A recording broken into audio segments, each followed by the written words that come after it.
तो तो क्या क्या? न्यूरो रीजनरेशन, देखो सोल्यूशन क्या है इसका, मैं आपको बता देता हूँ। न्यूरो रीजनरेशन करना पड़ेगा।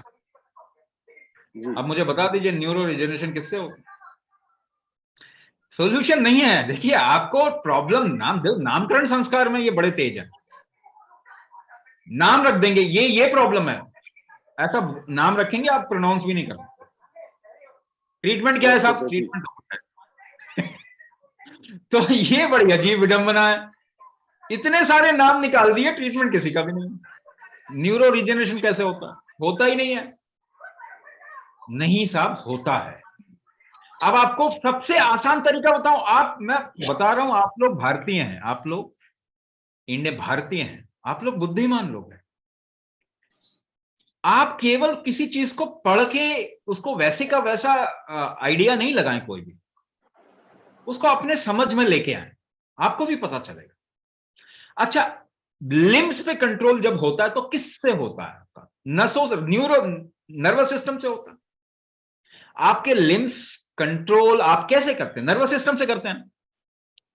मगर उससे भी आसान तरीका बताऊं कंट्रोल कैसे करते हैं।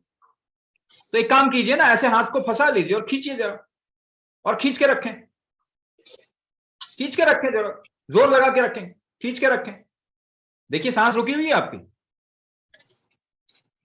उससे भी आसान तरीका बताया मैंने आपको, आप अपने लिम्स पे कंट्रोल कैसे करते हो, सांस रोक के करते हो।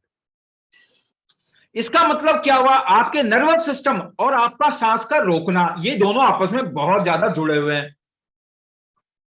तो अगर आपको नर्वस सिस्टम को रीजनरेट करना होगा तो आपको एक तरीके से कुंभक करना होगा, यही कुंभक है, जिससे कि न्यूरो रीजनरेशन हो जाए आपका। तो आप कुंभक करेंगे तो रीजनरेशन होगा, रीजनरेशन होगा तो कुंभक स्ट्रांग हो जाएगा। ये दोनों ऑलमोस्ट लाइक एक विशेष साइकिल की तरह काम करते हैं, एक दूसरे के पूरक है। तो न्यूरो रीजनरेशन कैसे होता है? आपका शरीर करता है न्यूरो रीजनरेशन। तो आप इतने छोटे बच्चे से बड़े हुए ना, उस समय न्यूरो रीजनरेशन हुआ होगा आपका ना, तो यानी आपका शरीर कर सकता है, ये तो बात पक्की है। पर करता कैसे? जब आपका शरीर छोटा था, बच्चा था, तो आप खूब उछलते थे, खूब कूदते थे, भागते थे, दौड़ते थे। एक बच्चा ऐसे ही करता, उसको आप एक जगह बैठा के दिखाओ, नहीं बैठेगा। तो वो जो काम है वो करने के लिए उसके शरीर ने क्या इस्तेमाल किया? उसके शरीर ने कुंभक इस्तेमाल किया। आप कोई भी एक्शन बिना कुंभक के नहीं कर सकते। तो कुंभक से ही आप हिलते डुलते भी हैं, कंट्रोल भी करते हैं। तो कंट्रोल नहीं कर पा रहे तो क्या वीक हो गया? कुंभक वीक हो गया। तो करना क्या पड़ेगा ये बताइए? कुंभक करना पड़ेगा। और इससे आसान तरीका है समझने का, बताइए। हाँ, उसमें काट कूट के आप ये नाम रख दीजिए, 10-50 नाम रख दीजिए बस। सबसे पहली चीज याद रखिए, अगर आपको मैं अभी बोलूं, जितने भी लोग यहां पे अभी बचे हैं, कैमरा थोड़ा खोल के रखते तो अच्छा रहता। अच्छा लगता है ना किसी को देख के कुछ बात करते हुए, ना ब्लैंक स्क्रीन में मजा नहीं आता। देखिए मेरा मकसद है आप लोगों को ये बताना कि ये चीज है क्या और इसको कैसे ठीक किया जाए, उसके बाद आपकी जिम्मेदारी आ जाती है। तो अगर मैं आपको अभी बोलूं क्या आप स्माइल कर सकते हैं, एक मुस्कुराहट ला सकते हैं अपने चेहरे पे, स्माइल कर सकते हैं क्या? Can you smile please? सकते हैं ना? कर सकते हैं। अगर मैं आपको बोलूं एक लंबी सांस लीजिए और छोड़ दीजिए, can you do that? You can do that. If I tell you to just leave your body, relax your body, can you do that? अगर मैं आपको बोलूं रिलैक्स कर दीजिए, मैं आपको बोलूं आंख को ऐसे भींचिए और रिलैक्स कर दीजिए, तो आप कर सकते हैं ना? आपको बोलूं एक करवट में थक गए, अब दूसरी करवट ले लीजिए, तो आप ले सकते हैं ना? आपको बोलूं किसी के साथ, अरे छोड़िए छोड़िए मन मुटाव, थोड़ा गले मिल लीजिए, इमोशन को अच्छा कर लो, आप कर सकते हैं ना? आप कर सकते हैं। लेकिन अगर मैं आपको बोलूं आपका शुगर लेवल 220 है, उसको 180 बनाओ, अब आपको कुछ पता नहीं क्या है ये, व्हाट इज दिस। अगर मैं आपको बोलूं आपका ब्लड प्रेशर 250 है, इसको 150 लेके आओ, आप कहेंगे वो क्या होता है। अगर मैं आपको बोलूं आपका एचबी लेवल जो है वो 7 है, इसको 12 लेके आओ, तो आपको कुछ मालूम नहीं। ये देखो कितनी बड़ी मूर्खता की हमने। कोई जानवर का डॉक्टर नहीं है मगर वो हेल्दी रहते हैं। जंगल के जानवर की बात करो, घर में लाके तो हमने उनको बीमार कर दिया। क्यों? Because they take the body और they take life in terms of quality. They understand life in terms of quality. आजकल लोग पूछते हैं मुझे खाना क्या चाहिए, मुझे अच्छा फील हो रहा है, ये कैसे पता चलेगा? तो आप लैब टेस्ट कराओ। मुझे कॉन्स्टिपेशन है कैसे पता? लैब टेस्ट कराओ। फिर मुझे हंसी आ रही है कैसे पता चलेगा? लैब टेस्ट कराओ फिर तो। मैं अपने बच्चों से बहुत प्यार करता हूं, लैब टेस्ट करा के देखो सच बात है कि नहीं। मतलब कहां आ गए हम लोग?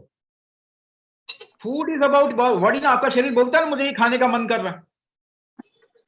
Actually you should be looking at the body more in terms of quality.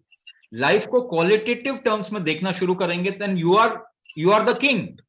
Quantitative terms में देखना शुरू करेंगे तो it's a business. It's a business.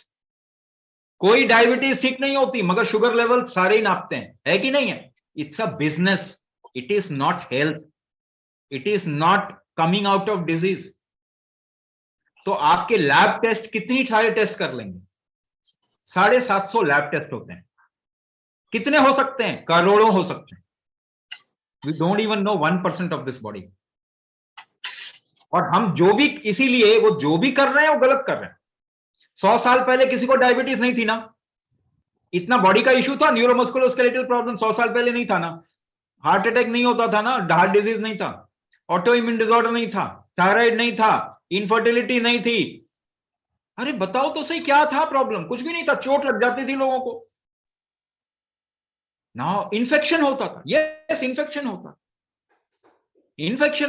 Infection के लिए चलो ठीक है, किसी को मारो, किसी चीज से मार दिया, केमिकल से भी मार सकते हैं, मगर अच्छा रहेगा नेचुरल चीज से अगर उसको हैंडल किया जाए। तो आप एक बात बताएं, आपने तो लूज कर दिया ना कंट्रोल अपनी लाइफ के ऊपर, क्योंकि आप लाइफ को क्वांटिटेटिवली देखने लग गए।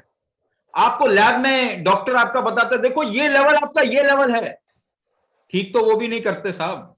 आजकल कैट स्कैन, रैट स्कैन और दैट जो स्कैन करा के कौन ठीक हो जाता है?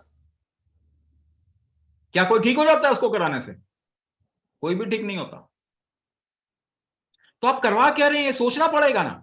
तो हमें क्वालिटेटिव टर्म्स में अगर आप लाइफ को देखना शुरू करते हैं तो you also know how to come out of a problem. दो बच्चे लड़ रहे हैं, उनको हम साथ में मिला देते हैं ना, अरे छोड़ो खत्म करो, वो कर देते हैं। लेकिन उनका टेस्ट करके बताओ कि भाई तेरे ब्लड में तो ये चीज है, इसके ब्लड में ये है, अब दोनों लड़ना बंद करो, क्योंकि दोनों का लेवल्स अलग अलग है, दोनों को बराबर लेके आओ तब लड़ना बंद करें। तो बेवकूफी है, ऐसा नहीं होता। तो ये बेवकूफी आपको ये देखना पड़ेगा, चीजों को सही दिशा में देखना पड़ेगा, है ना। हम गलत चीजें, गलत रास्ते पे चल रहे हैं।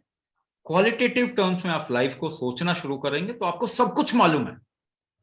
जैसे कि एक जंगल के जानवर को सब कुछ मालूम है, उसको किसी डॉक्टर से नहीं पूछना होता, किसी डाइटिशियन से डाइट चार्ट नहीं लेना पड़ता, किसी से जाके प्रॉब्लम नहीं पूछनी होती कि मेरे अंदर क्या प्रॉब्लम है, उसको मालूम ही है।